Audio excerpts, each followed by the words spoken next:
যেতেও পারো, তোমাদের প্রতি একটা ঝড় আসবে। কি বলছো কি এসব তুমি? এদা এ গুদমারানির ছোড়া, তোর জন্য আমি আর এই বুড়ো বয়সে কত জ্বালাতন সহ্য করবো বলতে পারিস?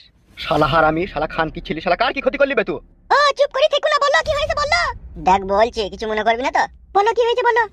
আমি এমএলএ বিকাশ দত্ত সাহেবের মেয়েকে রেপ করেছি, দিয়ে ও মেয়েটা মরে গেছে। ও যা, গুদমারানির ভাই কি কাজ করলি রে তুই?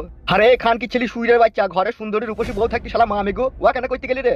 ভুলে হয়ে গেছে, তাড়াতাড়ি বাড়ি ছেড়ে পালাও, নাহলে ও চলে এলে সব মেরে দেবে। তোকে পেটে না দিলে যদি আমার পেটে একটা কুকুর হইতো তাও জীবনে আমি সুখ পেতাম। আর দেরি করো না, তাড়াতাড়ি চলে যাও। তা তো যেতে হবেই রে, শালা শুইরের বাচ্চা, শালা জারদ সন্তান। খান কি ছেলে কি কাজ করলি রে? হ্যাঁ, শুকনো ডাঙায় ফাঁসি দিলি আমাদেরকে। ওগো আর দেরি করো না, তাড়াতাড়ি চলে, এমএলএ সাহেব চলে এলি, সব আমাদেরকে কুকুর মারা করবে। চো চো চো চো চো চো, শালা মা মেগো যে কাজ করিস রে, ওরে বাপ রে বাপ রে, চো চো হাট হাট হাট হাট হাট।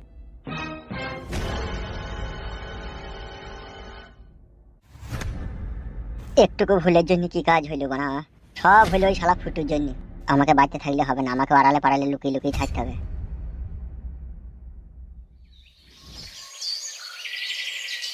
আমি যা কিছু মনে মনে ভাবি তাই হয়। এই 3-4 দিন আমার চোখে ঘুম নাই, আমি চোখের পাতা মেলতে পারছি না, আমি বুঝতে